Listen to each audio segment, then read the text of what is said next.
Hi friends, I am doctor Rajendran, CMO Deepam hospital. ഞാനിന്നിവിടെ പറയാൻ പോകുന്നത് വെജിറ്റബിൾ ലീച്ചിങ്ങിനെ പറ്റി. കിഡ്നി അസുഖം എന്ന് പറഞ്ഞാൽ CKD, ക്രോണിക് കിഡ്നി ഡിസീസ് എന്നാണ് അതിൻ്റെ ഫുൾ ഫോം. CKD ഉള്ളവർക്ക് ബ്ലഡിൽ പൊട്ടാസ്യം കൂടാനുള്ള സാധ്യതകളുണ്ട്. അപ്പോൾ ഈ പൊട്ടാസ്യം ബ്ലഡിൽ കൂടിക്കഴിഞ്ഞാൽ അത് കിഡ്നി എക്സ്ക്രീറ്റ് ചെയ്യാൻ ഈ പേഷ്യൻസിന് സാധ്യത നമ്മുടെ സാധാരണ ആളുകൾക്കുള്ളത്രയും പൊട്ടാസ്യം പുറത്തോട്ട് പോകാൻ സാധ്യത കുറവാണ്. അപ്പോൾ അത് ബ്ലഡിൽ കുമിഞ്ഞു കൂടും. അപ്പോൾ അത് വരാതിരിക്കാനുള്ള ഒരു മാർഗമാണ് ഇവിടെ ഈ ലീച്ചിങ് എന്ന് പറയുന്നത്. നമ്മൾ കഴിക്കുന്ന ഭക്ഷണത്തിൽ നിന്നാണ് ഈ പൊട്ടാസ്യം കിട്ടുന്നത്.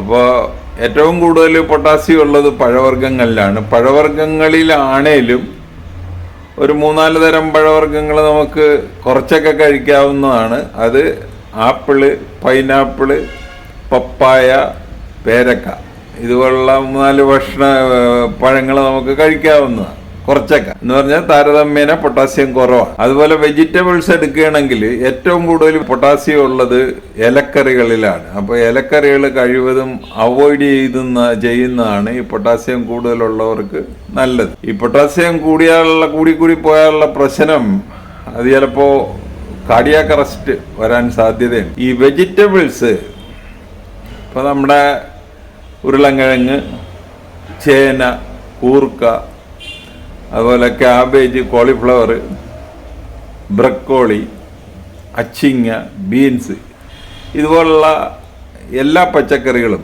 പൊട്ടാസ്യം കുറക്കാൻ ഒരു മാർഗമുണ്ട്. ഇവിടെ ഈ കാണിക്കാൻ പോകുന്ന രീതിയുടെ പേരാണ് വെജിറ്റബിൾ ലീച്ചിങ്. അപ്പോൾ ഞാനിപ്പോൾ ഇവിടെ കാണിക്കാൻ പോകുന്നത് ഒരു ഉരുളക്കിഴങ്ങിൻ്റെ പൊട്ടാസ്യം കുറക്കുന്ന ആ ഒരു രീതിയാണ് ഇവിടെ കാണിക്കാൻ പോകുന്നത്.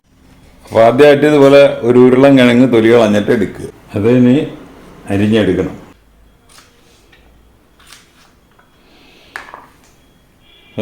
നമ്മളിങ്ങനെ അത് കൊച്ചായിട്ട് അരിഞ്ഞെടുത്തിരിക്കുക. ഇനി കുറച്ച് കൂടുതൽ വെള്ളം തിളപ്പിക്കാനായിട്ട് വെക്കണം. അപ്പോൾ ഈ വെള്ളം തിളക്കാൻ തുടങ്ങിയിട്ടുണ്ട്. ഈ തിളച്ചിങ്ങനെ വരുമ്പോൾ അതിലോട്ട് ഈ പച്ചക്കറികൾ അരിഞ്ഞു വെച്ചിരിക്കുന്ന ഇടുക.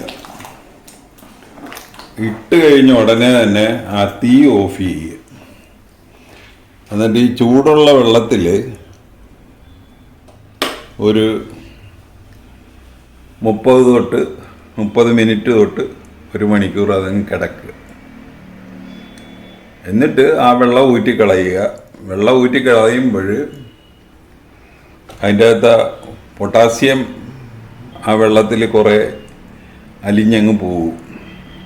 പൊട്ടാസ്യത്തിൻ്റെ കൂടെ വേറെ ചില മൂലകങ്ങളും പോകും, എങ്കിലും പൊട്ടാസ്യം പോകുക എന്നുള്ളത് വളരെ ആവശ്യമായതുകൊണ്ട് വേറെ മൂലകങ്ങളെ നമ്മൾ അത്ര ഗവനിക്കുന്നില്ല.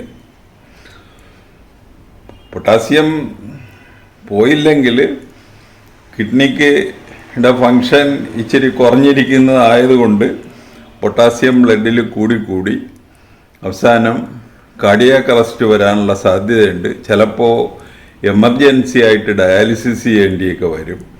അതുകൊണ്ട് പൊട്ടാസ്യം ഒരു 5.5 താഴെ നിൽക്കാനായിട്ട് ശ്രദ്ധിക്കുക. അതിൻ്റെ പൊട്ടാസ്യത്തിൻ്റെ നോർമൽ വാല്യൂ 3.5 to 5.5 ആണ്. അപ്പോൾ 5.5 താഴെ എപ്പോഴും നിർത്തുക. ഇതിപ്പോൾ ഏകദേശം 45 മിനിറ്റ് ചൂടുവെള്ളത്തിൽ കിടന്ന് അത് നമ്മളിങ്ങനെ ഒരു അരിപ്പ വെച്ച് അരിച്ചെടുത്തിരിക്കുകയാണ്. ഇനി ഇത് വെച്ച് ഇപ്പോൾ ഞാൻ ചെയ്യാൻ പോകുന്നത് ഒരു ഉരുളക്കിഴങ്ങ് മെഴുക്കുവരട്ടി ഉണ്ടാക്കാൻ പോകുന്നത്. അപ്പോൾ ഈ വീഡിയോ ഒന്നിട്ട് കാണുകയായിട്ട് കണ്ടിട്ട് ഇഷ്ടപ്പെട്ടുവെങ്കിൽ ഞങ്ങളുടെ ചാനൽ സബ്സ്ക്രൈബ് ചെയ്യുക. വേറൊരു വീഡിയോ ആയിട്ട് നമുക്ക് വീണ്ടും കാണാം. Thank you.